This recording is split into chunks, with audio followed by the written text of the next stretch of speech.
Hello and welcome back. This is Lake Tahoe Television News. A search for a possible gunman at Colfax Elementary School has been concluded with no gunman being found. The school was placed on lockdown Wednesday as a massive police response was launched to find the unidentified man. 3 first graders had reported seeing a man carrying a rifle and a pistol on the soccer field and approaching the school campus. By about 3 p.m., police concluded that there was no gunman on the campus, and they released the kids from the schools.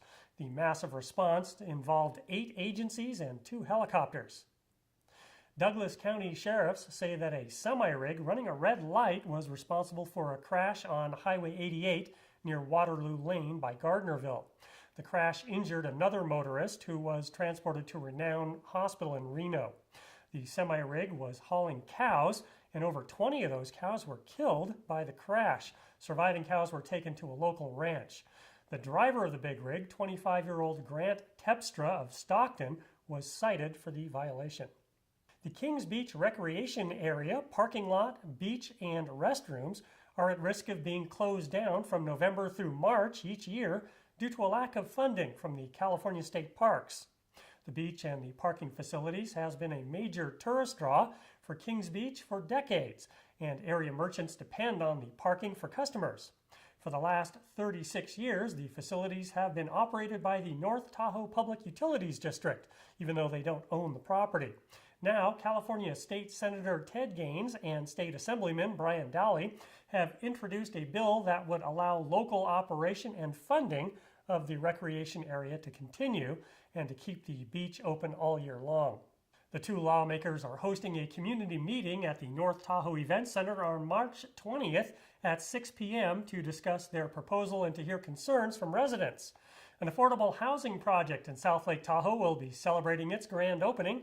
The Aspens is located on Pioneer Trail near Ski Run Boulevard, and it features 48 living units ranging from 1 to 3 bedrooms. The city tells us that most of the apartments have already been pre-rented.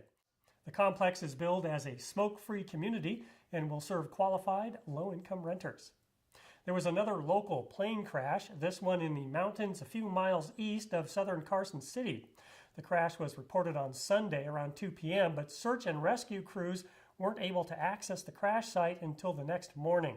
The pilot, identified as 59-year-old Joseph Maselli of Wellington, Nevada, was killed in the crash. The airplane was a vintage 1946 Cessna.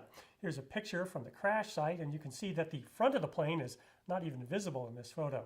The cause of the crash is not yet known, and the NTSB is investigating. St. Patrick's Day celebrations often involve generous amounts of green-tinted beer, but don't go too crazy this coming Monday, the 17th.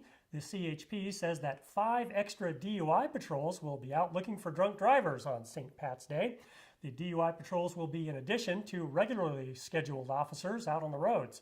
Hey, are you interested in starting a business in Truckee? Well, now the town government has an easy way for entrepreneurs to figure out the necessary steps, time, and costs involved with opening up shop. It's called Open Counter, and it's a web-based tool. The site helps with understanding the regulations that apply to a particular business and what fees and paperwork are necessary. From the Lake Tahoe Television News Studio, I'm Robert B. Scott.